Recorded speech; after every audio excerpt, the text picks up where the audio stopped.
So, you want to quit your job? Well, lucky for you, I'm a professional quitter. Hey friends, Vincent here, and Hey friends, Vincent here, and today I want to... Hey friends, Vincent here, and... Hey friends, Vincent here, and today I want to talk about,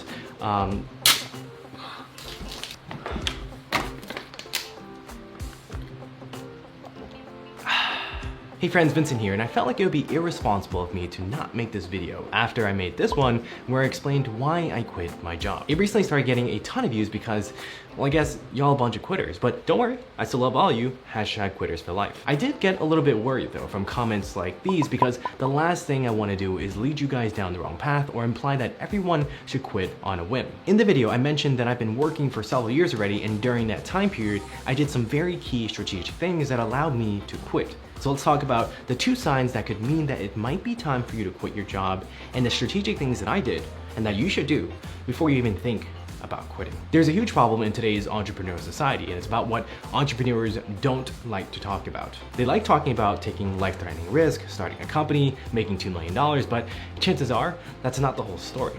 They don't like to talk about one of the most important things, which is risk management. And risk management is all about learning the right skills and being patient for the right opportunity. Let's expose their secret.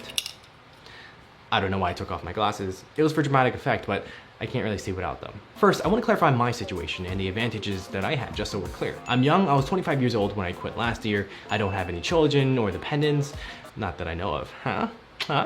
I'm just kidding. This means that if I lost everything, I would still have time. I would still have enough time to rebuild, and I could afford to take the risk now. I've been working since high school, and I've always been super frugal, super financially savvy, so I saved most of the money I earned. And I've only recently let myself buy anything other than the dollar menu off of McDonald's. I started investing the money that I earned from working since I was a teenager, so my money and my savings grew over time. I have a college degree and I have good work experience, so I knew in the back of my mind that even if I failed at entrepreneurship, I would be able to get another job. I put myself through college by working and getting scholarships, never received allowance or inheritance from my parents.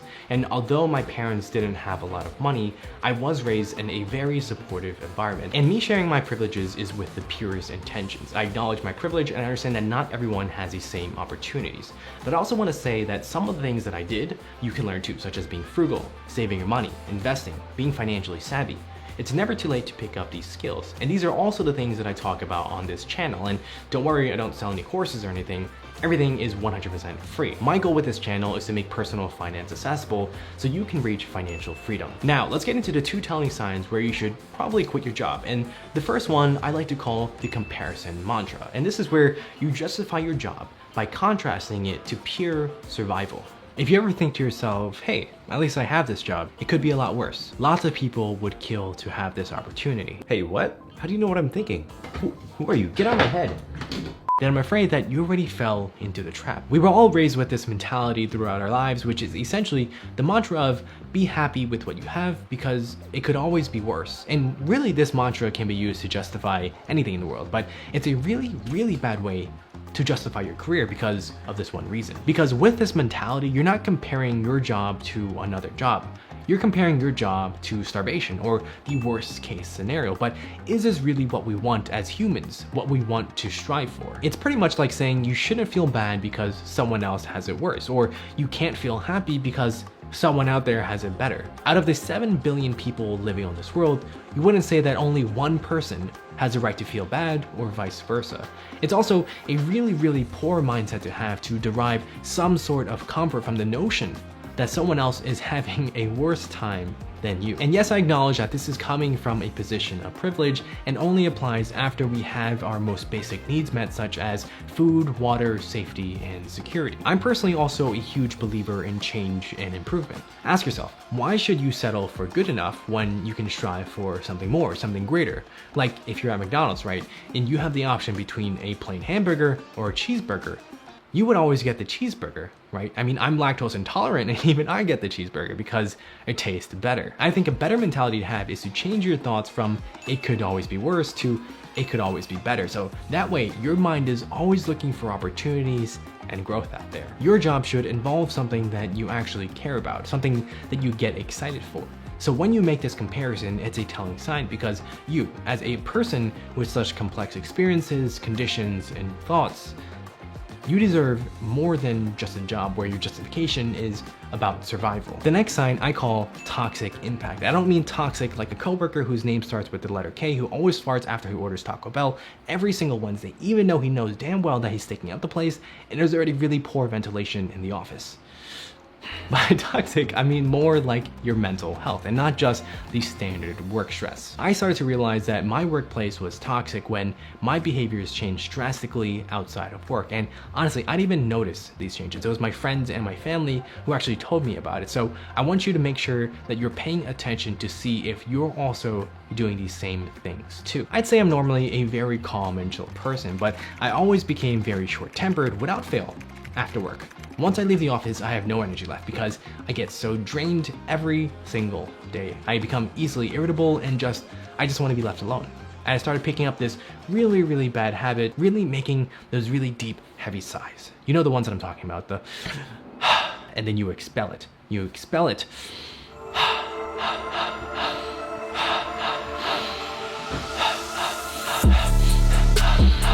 And I started to do these very deep, heavy sighs more and more frequently to the point where one of my friends who I only recently became friends with said that he always thought, man, this guy is super depressed because he constantly heard my really deep, heavy sigh. I also realized that I hated talking or listening to conversations about work outside of work. If someone asked me how work was going outside of work, I would just say fine and try to change the topic. And I think it's because I cherished what little time and freedom that I had outside the office. And those few hours that I had, I didn't want to ruin it by making my mind think about work. It was a desperate attempt to, I don't know, maybe balance my work-life balance even though it was already non-existent. And there's a bunch more signs that I experienced, but I don't think you'd be interested in watching a 6-hour-long video.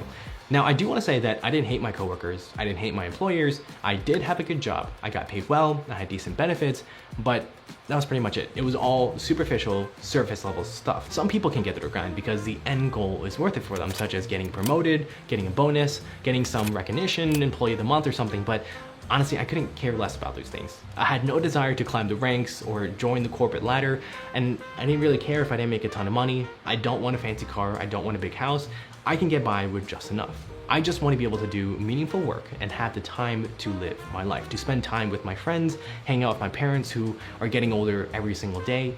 I want to be able to wake up excited about what I can accomplish that day and not wake up with dread, looking at emails that came in the night before and stressing about what is going to be in the office when I get there. If this resonates with you, then I'm glad. But before you even continue thinking about quitting, make sure you listen to the strategic moves that I made that you should also do. And remember, just because I quit, doesn't mean that you should do it too. Just like your mom used to say, if your best friend jumped off a cliff, would you jump too? Not that I'm saying I'm your best friend, well, unless you want to be, then we can make it work out.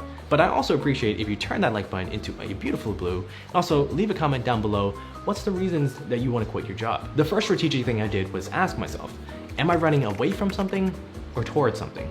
For me, I've been building businesses all the way since middle school, and it's surprising because I've always been this nervous, shy kid with big glasses, a terrible haircut, and a lot of acne. And despite all these nerdy personality features and traits, which are all beautiful by the way, I was still a terrible student. But in high school, I started to get more confident, I started working harder, started studying more, and high school was also the time when I started one of my first most successful businesses, a clothing business where I made really funny designs, I printed them on clothes, and I sold them to people in my school. Since then, the entrepreneurial mindset stuck in me.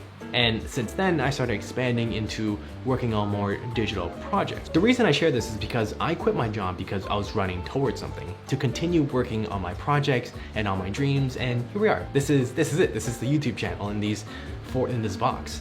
But for you, it doesn't have to be about starting a business. You could be running towards another job. But I do want to stress this distinction between running from versus running towards, because it's proper risk management to be able to have a goal in mind, your next step. Because quitting isn't just about running away, it's about moving forward. It's about moving forward to something. It's a path that opens opportunities, so focus your attention on the future. Don't waste time and energy pushing the job you don't want away. Instead, use your time and energy to pull the job you do want towards you. The second thing I ask myself is, can I financially afford to quit. And quite frankly, this is going to be one of the most important aspects and also one of the biggest reasons that prevents people from quitting. One of my life mottos is hope for the best, but prepare for the worst. If your plan to quit your next steps, it doesn't work out, you need to have a good enough safety cushion or an emergency fund that can catch you when you fall. It's a smart thing to have, and this is risk management 101. The higher the cliff you jump off of, the greater the chance you will die when you land. I personally recommend everyone to have at least 12 months worth of living expenses saved up, and it doesn't have to be all in cash. It could be in liquid accounts such as CDs, brokerage accounts, just something that you can access if the worst case, knock on wood, happens. But also, it isn't just a matter of saving money. You also want to be open to changing your lifestyle to reduce your expenses so you can have a higher margin of safety. Consider incremental changes: a cheaper apartment, a less expensive car, eat out for fewer meals, and basically the more things that you can cut out, the further your savings will go, where the same amount of money that you required for 12 months can maybe now last perhaps twice as long, and it can give you more breathing room and will ultimately allow you to get more orders of cheeseburgers instead of regular hamburgers. One really big thing that I found helpful is to make sure that you're not doing this alone. You should also chat with other people who are going through similar situations so that you can have some sort of support network. No matter how prepared you think you are, there's always going to be some events or some instances that you didn't consider. And that's where having someone or talking to someone who has experienced similar things come in handy. And if you want to just chat, you can feel free to message me on Instagram. I'm happy to help out as much as I can. Last but not least, it would also be ideal if you had more than one stream of income already established, which would make quitting a job a lot easier to handle. And this could come in the form of a side hustle like driving for Uber, driving for DoorDash, or investment income, because then your safety net can again be stretched until you have a greater mainstream of income. If you do want to see some of my income sources that I've been building for years before I quit my job, this video right here is going to teach you that, as well as give you some 2 tips and words of advice that I learned along the way.